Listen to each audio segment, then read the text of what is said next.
You're listening to the AfterBuzz TV network, now the largest new media platform on the web, and your number one source for after-show entertainment.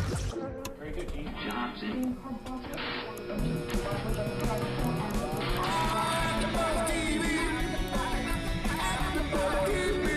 From the AfterBuzz Studios in Los Angeles, California, presented by Maria Menounos and streaming live thanks to Akamai Technologies. This is AfterBuzz TV's Real Housewives of New Jersey After Show. We'll break down tonight's episode and get you all the latest news and gossip. And now, another post-game wrap-up show for your favorite TV show. It's AfterBuzz TV's Real Housewives of New Jersey After Show. Hello, everyone, and welcome to the Real Housewives of New Jersey, Season 6, Episode 1, What a Difference a Plea Makes. Welcome, everyone, to the After Show, and welcome back to New Jersey. I'm your host, Grant Rutter, tonight, and with me for her very first show, let me introduce. I am Megan Stetcher. Hello. And we're ready for the show. Look at that timing. Amazing. Okay, let's get into it. We're back to New Jersey, and we're back to Teresa's legal drama. Lots of stuff I want to talk about regarding the series in general. It seems like a complete reboot after watching this episode of the show, for the most part. I mean, last season, I famously called it Teresa of New Jersey, because it was all about Teresa and her family. So what do you think? What do you think? Do you see what I'm saying when you think it's? Yeah. I think it's kind of totally different. Well, I think they properly addressed all of her legal issues from last season.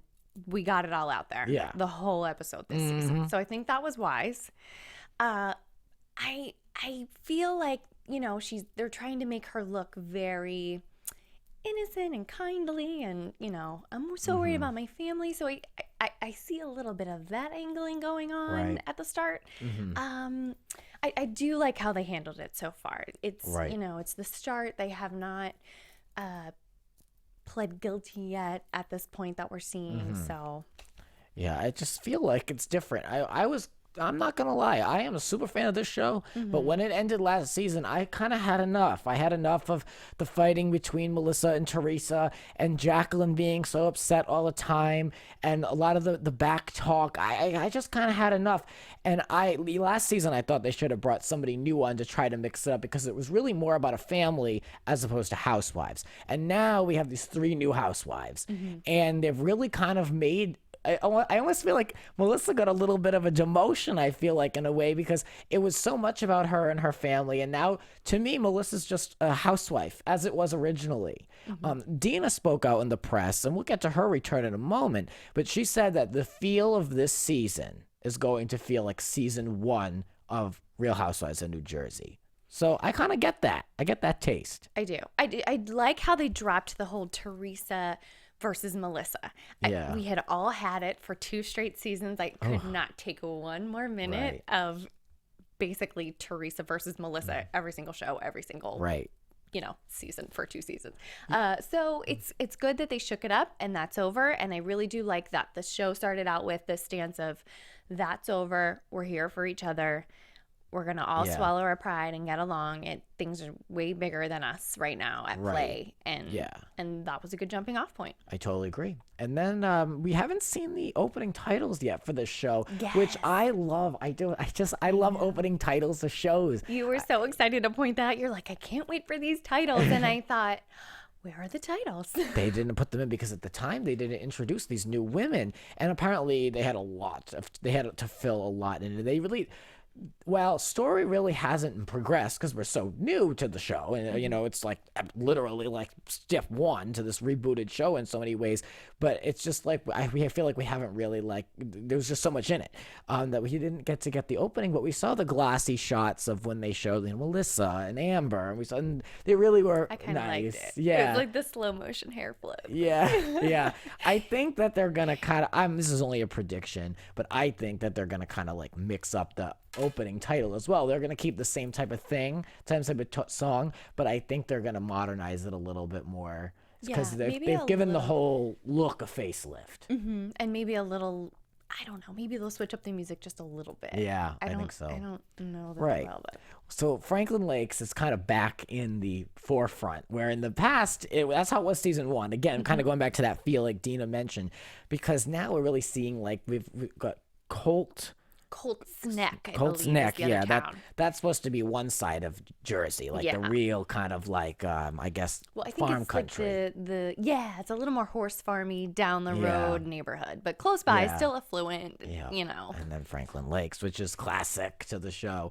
I have to admit, before we get into the whole episode, I kind of missed Caroline's presence of this episode, and I was really kind of over her. But I kind of missed her in this. I feel like she was like the face of Franklin Lakes to me. Well, I'm super, super excited that Dina's back.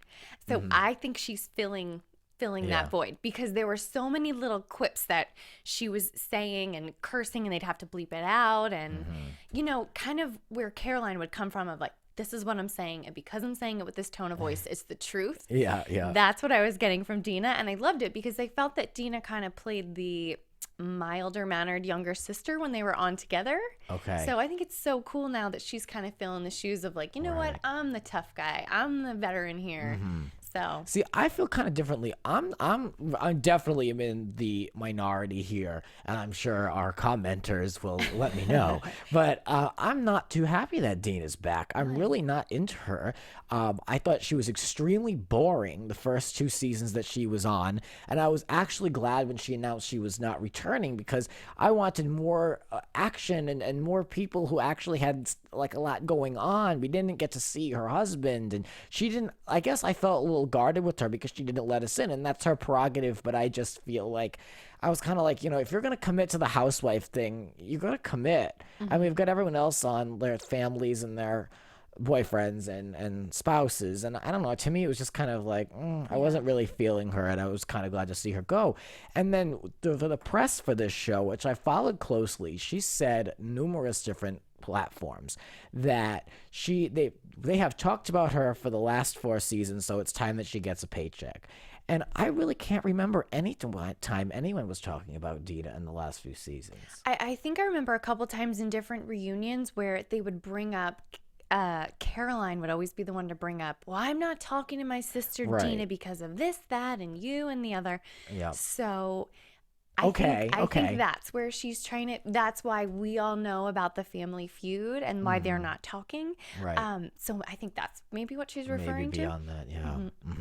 Well, so we're reintroduced to Dina. She's in the same house she was in originally. She's getting a divorce, but she's not filing, but she's not sure, but she's going on a retreat. This is the great part now. She's messy now. She's let us in a little bit. Now she's getting a divorce. There you go. It's messy. Yeah, and she's got all these animals missing legs and needing wheelchairs, and God bless her, because those animals need homes. Her sweet messed up animals. So. But really, I mean, God bless her. They're all very original and unique in their own way, and they need a home. So good. Yeah. And daughter's off to college, so she's got a lot of change coming. I think she's afraid of. Right. So we saw her. We kind of caught up with her, catching up with Teresa.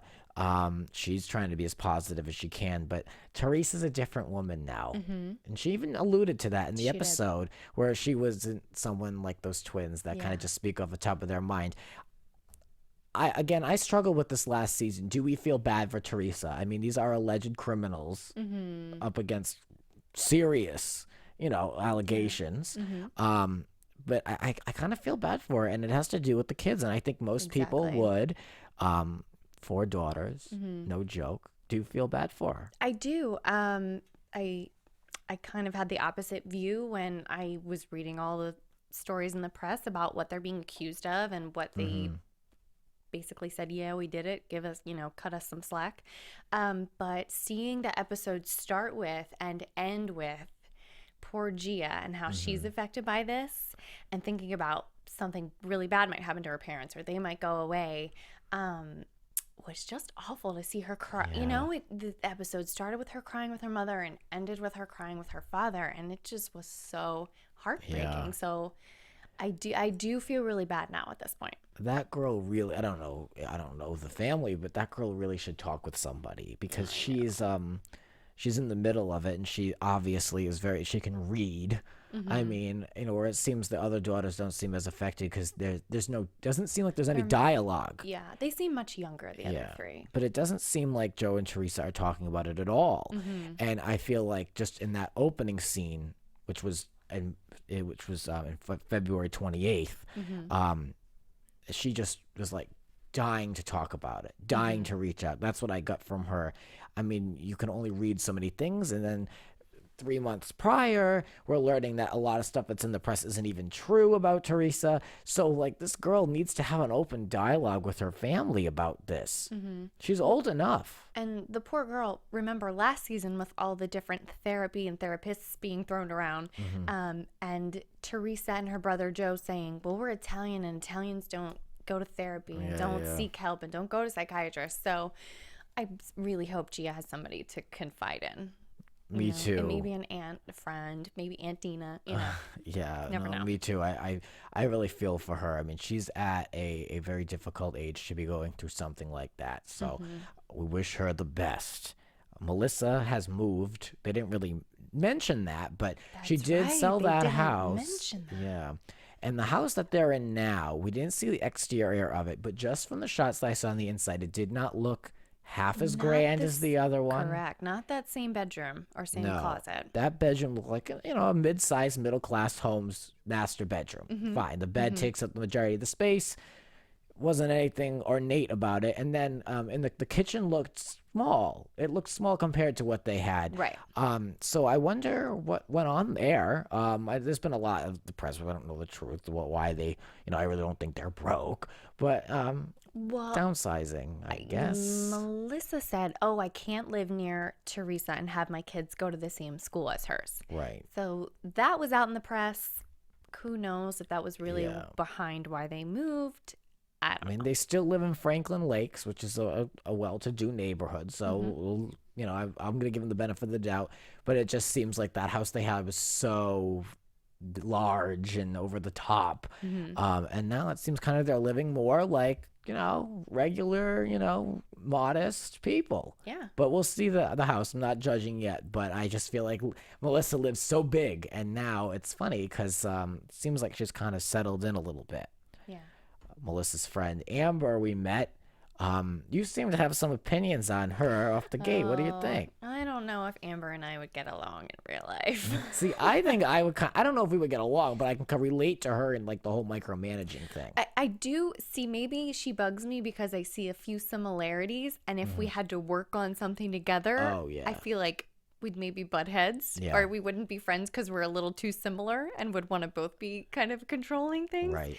But yeah, just the I have to control. She said, I control every piece around me. Yeah. And I thought, oh, this is going to get deep this season with her. I wonder if that's how she is or if that's from her being a breast cancer survivor. True. Taking back the control of her life, knowing that life is precious. She said she was shallow before, so now she's probably, really appreciative of what she's got, and she wants to take control of her life and live it to the fullest. Maybe that's it. We'll learn more. That is one way of looking at it. Yeah, she is somebody who I think is working really well already. I feel like she's very natural in the way that she's appearing and she's talking in her one-on-ones. I like her. I do. I'm curious to see more of her, and I definitely see her having that Italian temper.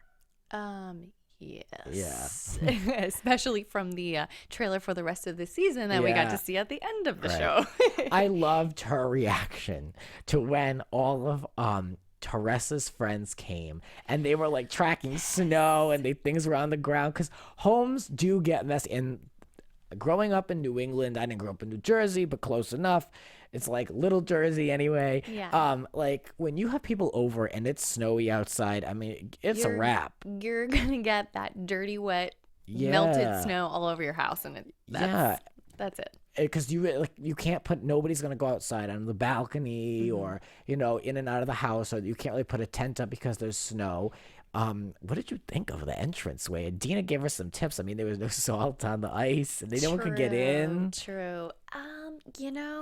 I think she was just trying to throw this overly grand party to try to impress everybody, and the little things she missed, which I'm sure she's like, oh my God, how did I miss that? Now she sees it now that it's played on television. Yeah, she's probably regretting it hardcore. Her house is massive, by the way. I like it. It reminds me of Melissa and Joe. A little bit. Well, yeah, maybe they're old. It just goes on and on and on. There's a wing over here, and then there's a light fixture over here that lights up another whole wing. New Jersey's very into like the grand foyers. Yeah. The grand staircase. Yeah. They're all a little cozy looking though. They're all kind of New England-esque, but they're not like they are in LA or Miami where they're kind of more like palatial, I guess. This one, they all kind of have a homey look to them. Like brick, or they have the shutters. So I don't know. I mean, her house looks good to me. Yeah. Big and huge and beautiful. I like her. And then there's these twins. And I'm trying to figure out if I like one of them, both of them, or neither of them. I think they're being given to us as like a package deal. Yeah. And they were introduced as, our teachers couldn't tell us apart. We had to wear name tags and, I'm this one and she's that one. And I don't know. I like the fact that it kind of seems like a double trouble with them. Yeah. I like that for the first time we saw these two twins like being interviewed together, and they weren't like on a really one-on-one. They were together, and I think that was good. I've seen twins in reality in the past, and it's always seemed a little overrated to me. So we'll see how these two go. I feel like they're tight. And when we started with the Real Housewives season 1, we had a sister pairing. Yes. And so now they're kind of reinventing the show and going back to what worked. And so now we got the sister pairing here. So that's interesting. I'm interested so far. And I think that they'll remain loyal to one another. Yeah, absolutely. So Teresa is married to Nico. right? Reno, who owns 2 popular restaurants. Like she's like the queen and king of Mulberry Street or Little Italy or whatever. Yeah. And he seems like a character, and he's oh my. You can tell, say the least. Yeah, and now that he's doing, we see that he has interviews one-on-one, so we know he's going to be involved. Because usually the house husbands who aren't really in the picture, we don't see them. But this guy's already got his interviews in, so we know he's going for it all the way. It got a little confusing towards the end of the episode with his relationship with everybody else. But he was a character, and all that I really learned about him was that he wasn't interested in that party. He wanted to go to Florida. I mean, I don't even know where that came from, but I loved the little clip of him that they used. They all want to go to Florida. She said, Reno, what's wrong with you? After he storms out of the party. He's like, leave me alone. I'm going to Florida.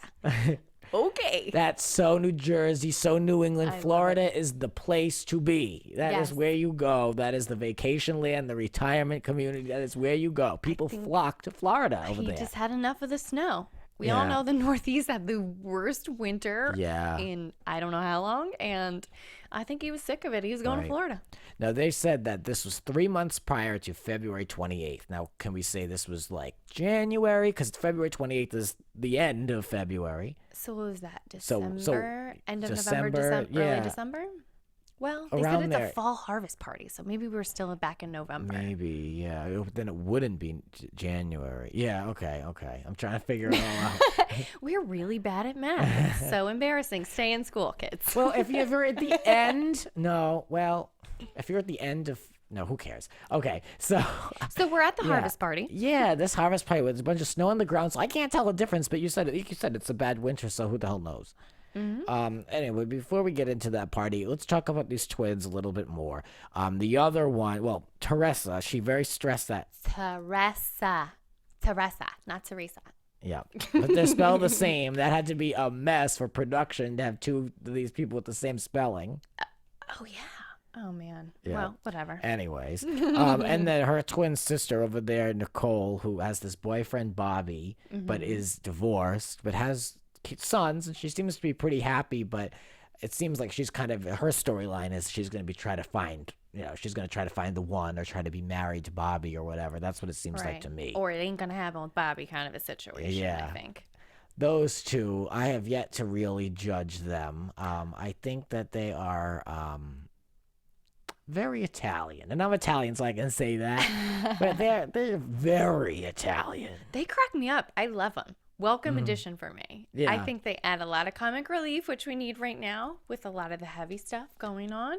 And I thought they were hysterical. I miss how Teresa used to say, how she said, oh, they're like I used to be, carefree. And they said everything without a filter. Yeah. I think they need that. See, this episode was up and down for me. It was kind of like we had these low moments with Teresa and these humbling moments with Joe. And then we had these outrageous moments in between and goofy. It was a well-done episode, I have to say. It was almost too quick for me. But, I mean, I kept kind of getting humbled by Teresa because Teresa was such a larger-than-life character. And now to see her kind of, like, just making the most of it, it's sad. It's sad. But, again, I mean... You know, the allegations. Talking about all of her lawyer fees a lot that was coming in. She's like, Mommy's got to work. We got all the lawyer bills, fees. And it was sad that she can't save for her children to go to college. I mean, when this season started, she was spending everything for that house and paying in cash. And she just had everything. And now it's like she can't even put her 13-year-old daughter to start saving for college. I mean, I wonder if they have any savings after all that. Yeah, and I don't mean to sound insensitive. I wonder if that's even true that they don't have any money for college saved up. It would seem to me that they had made so much already off of her books and the show and her appearances that she's constantly doing to have had plenty of savings. I understand that they're going to attorney fees. That's a lot of money is going there. But I wonder if it's true that they don't have any saved up for college. I would. Right. I mean, let us not forget what these people are alleged, being charged for. Yeah. All this fraud where did and all all that money go? So, but I mean, she has to play up the fact now that they are living in humble times. She can't do what she did in season 1, paying the furniture for cash, because lawyers are watching. The judge is watching. The judge's friends are watching. And so this is going to get back. And this is, I mean, when the sentencing comes down, people are watching the show. They watched her come up. And so now she needs to kind of say, look, like, it's important for her to show this. It is that they don't have all of this money that everyone thinks they do, because hopefully that'll help them in the long run. She's going to do everything she can. So if there's truth to that, Teresa will be commenting more and more about her lack of funds, to keep downplaying it and downplaying it. So we'll keep an eye on that. And especially after sentencing, if one of them has to go away or both of them have to go away, whatever happens after sentencing, they want to look good on the other end. So this is the perfect platform for that. Right. So let's just get right to this fall party, this harvest party at the house.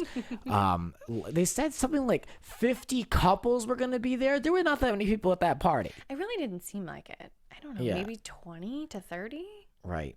I don't know. So Dina's there.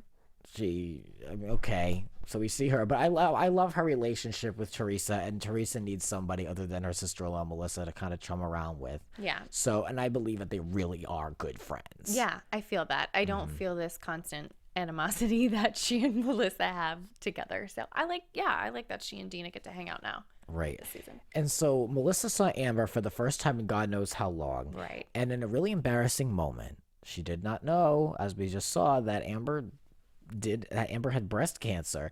And I'm wondering now if this is what it's going to be about, and why she was such a lousy friend. Because Amber threw shade, silent shade, in a few instances towards Melissa, saying that she married because she had a vision and she worked towards it, and Melissa married because she wanted money. Right. So that's like that is the first impression we get of this friendship. Yes. Well, she threw out where she went to school and got her master's, and Melissa got married for money. Yeah. So right. Yeah, definitely she thinks she's better than Melissa, and is definitely mad at Melissa for maybe any number of things. The breast cancer, not knowing that she had breast cancer, was brought up. I really, really, really liked that scene. She just cornered Melissa and let her know, I have ill feelings for you. Yeah, and she was told to no punches. Let's start it up. Let's get it stirred up. Do you think that there was an alleged Facebook message involved that was deleted? What do you think? I don't want to hold you back. I felt like Melissa looked as if she were lying. I did. Oh my God, I feel total opposite. Okay, I feel okay, like that's okay. funny. Oh no, this is great. But no, I feel like Melissa like was genuinely like, oh my God, no way. Like, I felt she was genuine.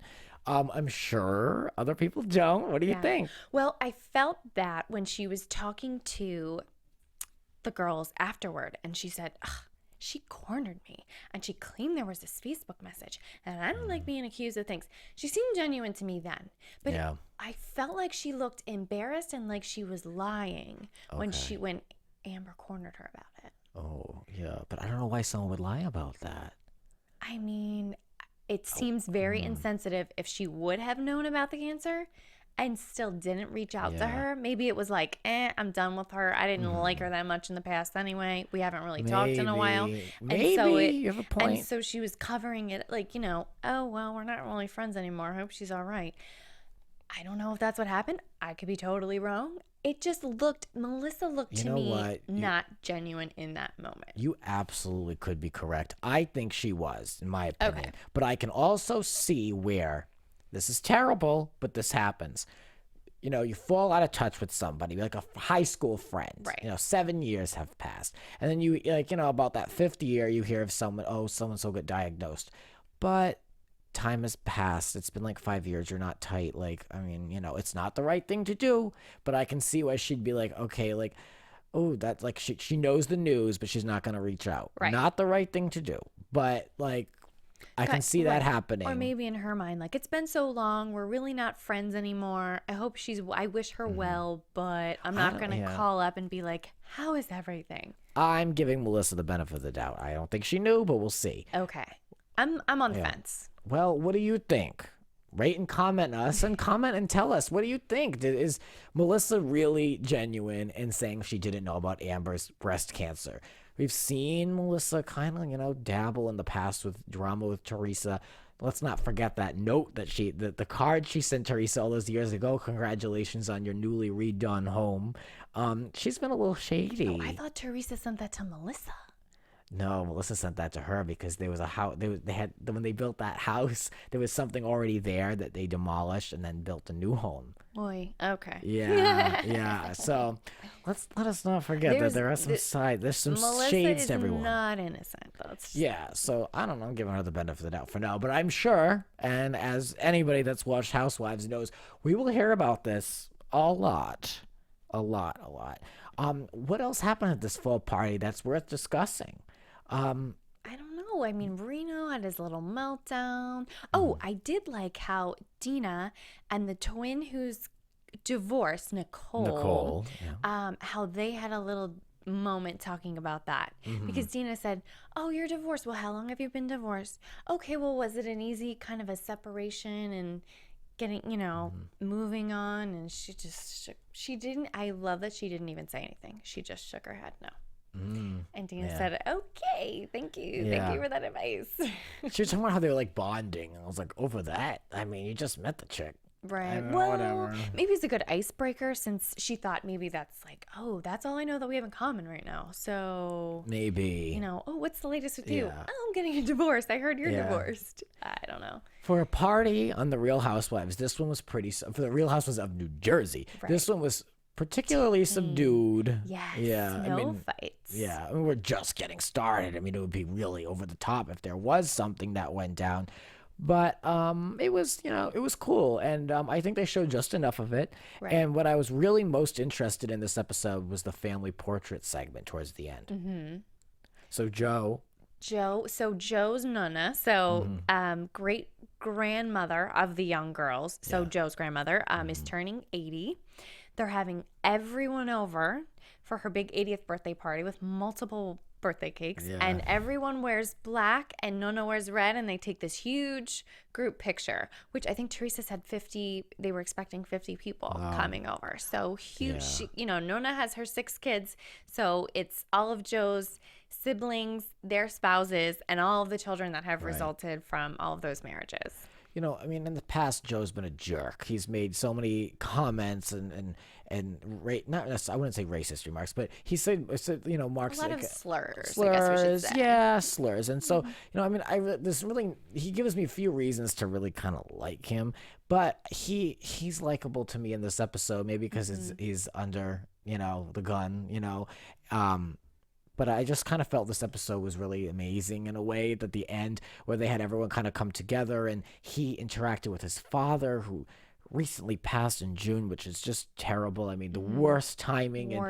Just sad. I mean, you know, his father even said to him and the granddaughter, you know, I'll always be there for you through everything. And just, it's just sad. It must be, I mean, I don't know how they can watch that show. Teresa said in the press that was Joe's he was Joe's best friend, and he died so suddenly and tragically in their yard building a chicken coop that it like wasn't like someone that was, you know, on the decline, and he seemed in good health. So it really is sad, and we, you know, give our condolences to the Giudice family for that. Absolutely. Because that, I mean, that I don't wish that on anyone, and on top of all this, so that's terrible to hear. The picture was nice, and Joe's speech was interesting. Joe's speech was moving. I mean, until he decided to say, and whatever. Oh yeah, what he said, we got doctors. Well, Teresa kind of alluded to the fact that, you know, this is a party for Nonna, but it's really for Joe. Yeah. She basically said that. So Joe gets up at the top of the staircase and looks down on everyone down in their grand foyer, as we like to see in these big New Jersey houses. Huge. And he's looking at everyone right after they've taken the photo, and he has a glass of wine, and he's toasting everyone and saying, this whole group, you're always there for everyone, no matter what. I love this family. And then it gets off on a, you know, something Joe would typically say. You know, he had to go and kind of ruin it by saying, you know, our family's done so great here in America. We've got doctors, we've got hygienists, we got whatever, you know. So he kind of like tossed his speech out the window and gave it a salute and swig of wine. And, right. But it was endearing, because you don't see that side of him on the show much. So it was nice to see that, since they're going through a lot. I feel like his whole family was kind of looking at him like, oh, you know, it's just not going to end well. I just feel like that was like a harsh moment. And I mean, you know, he's playing up the family man role, but again, I mean, this is someone who, you know, allegedly has really committed crimes. So it's like, you know, it's like that. Such a strong reaction you could have either way. I think it reminds you that we're all human, and sometimes we make mistakes, and sometimes it's a big mistake, and you're going to have to pay the price. And it's nice to see the human side of them, because I think through the seasons, he and Teresa have gotten built up so negatively through temper tantrums and fights they've had, and you know, everything they're being accused of legally. So it's nice to see them in a sweet, humanizing moment. Yeah. And the thing that touched me the most was the way Gia looked at her father through the whole speech, and then at the end, and she said to him, that was a really good speech. And he said, oh, why? And she just kind of just like shrugged. It was just such an innocent moment for her, and just spoke so many words, but she didn't really have to say anything. She really loves her father, as she should. You know, I really feel for her, and it made quite a touching moment in the show. That was really, really stuck out to me. So, yeah, that, as well as crying with her mom in the beginning. So I thought they did a great job of editing that episode together. Right. Well, you have some news and gossip about this, so let's move to news and gossip. AfterBuzz TV News. So regarding Teresa, just pulling out that gossip. Stand by. So Teresa, who's going to be eventually accepting this plea, some news about her with the trial. Yes, sentencing has been delayed. So originally, she and her husband were going to be sentenced on July 8th, which would have been right before this show premiered. Sadly enough, we just talked about Joe's father suddenly passed away June 18th. He was only 63. Oh my God. So I guess to grant them some leniency and give them some time to grieve. Their sentencing was delayed until, let's see here, September. I heard the end of September. Yeah. You know, they are being accused, well, I guess they've pled guilty at this point, bankruptcy fraud, conspiracy to commit wire fraud and mail fraud, and failing to pay taxes, which they pled guilty to in March.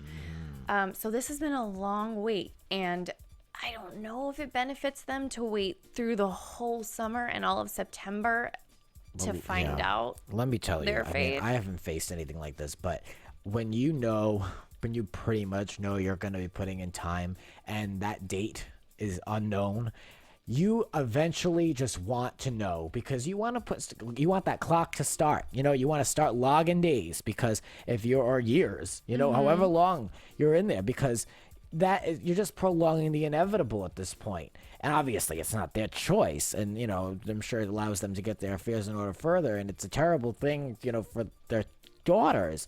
But like, it's like you just want to get this moving, and that has to be its own hell just by that date continuing to move. It has to be hell. Yeah. I don't envy them. Well, let's switch to a more ridiculous topic, more ridiculous person. If you've been watching the Housewives over the years, you've known about the posh fashion shows and the posh store and Kim D and all of her fake hair. Well, I think that's curtains for Kim D. Don't look for her at all this season. Kim D won't be back. She said in an interview, I will read it straight and I'll give my opinion afterwards. Can't wait. She said, "I'm kind of happy and relieved to be off," says Kim D, who adds, "Real Housewives was merely a stepping stone." In her words, she has produced a book proposal based on a true story, quote, not hers, and is shopping her on a television adaptation, and she promises more details will follow. Kim. Ugh.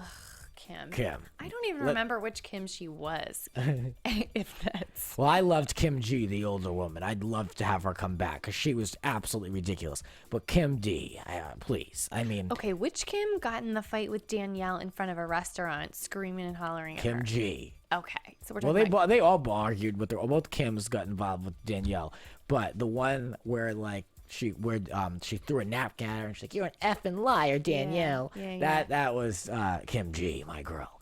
But I just got such a kick out of her. But Kim D, I mean, you know, she tried so hard for years to get on these Housewives. She rode Teresa's coattails. We all saw it. Then they got in this really phony fight last time. Kim D. All the posh fashion shows. I'm really happy to know that that's not going to be on this year as the season finale. Yeah, that's like the old Real Housewives. Kim D, you and your book, good luck and goodbye. Bye. Bye, all Felicia. Right. Let's do some predictions real quick. And now, your AfterBuzz TV predictions. Okay, the new girls are going to start all the trouble, I think. I think Melissa's going to sit this one out for as much as she can. And Teresa, I think, wants nothing to do with it. She needs the money to pay the attorney. Wow. Well, you took the words right out of my Oh, mouth. sorry about that. I'm going to have to say I agree. I think Teresa and Melissa are on the bandwagon of let's look like sweet family and shiny friends and everything's hunky-dory and I'm here for you and you're here for me. For now, until we know our fate, and I think it's going to be left up to the new girls to stir the pot. I think Dina's going to be in and out of it. I think Dina's always a don't get me involved in your stuff kind of girl, but I think we could see a little bit from the trailer at the end of the episode for the rest of the season that she's being dragged in, at least verbally, to something about marriage or cheating, or we can't tell whose husband's involved in what. I think Dina saves it all for her interviews. I don't see her out there really playing hardball. I really don't. I think she's more Monday morning quarterback where she can sit there and talk about the events and you know, kind of be like, oh, she's a bitch. I don't really see her doing anything. I'm, again, not impressed that she's back. Not interested, but linearly, like storyline-wise, for the flow of the show, it makes sense. I do like to have a Manzo represented on The Real Housewives of New Jersey. And I think that Amber is going to be the firecracker of this season. Yes, I predict her to watch. The pot stirrer for me. She's the pot stirrer. Yeah. See, that's why I knew right away that I might not like her, because I think she's the one. She's always the girl in there trying to start trouble. And that's why I knew I liked her. Well, that'll do it, I think. Where can we find you? I am on Instagram and Twitter at Megan Stecker. Okay, and I am on Twitter at Grants__rants, and I have a YouTube video, Grants Rants, a series that I'm kind of experimenting with. New video coming out on Tuesday, and the one from last week is up. I talk about The View and Kanye West and a bunch of messes. So it's short. Check it out. Look it out. Look for it on my Twitter and YouTube. That'll do it for us. Thank you. Bye, everybody. From executive producers Maria Menounos, Kevin Undergaro, Phil Svitek, and the entire AfterBuzz TV staff, we would like to thank you for listening to the AfterBuzz TV network. To watch or listen to other after shows and post comments or questions, be sure to visit AfterBuzzTV.com.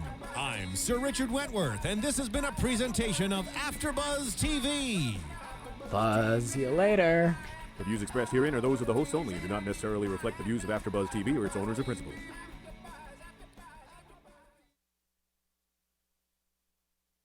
Thank you for watching AfterBuzz TV on YouTube. For more of your favorite after shows and interviews, subscribe to our channel here, and be sure to share your opinion on the episode in the comment section below here. We'd love to see what you guys are buzzing about. Thanks again. Buzz you later.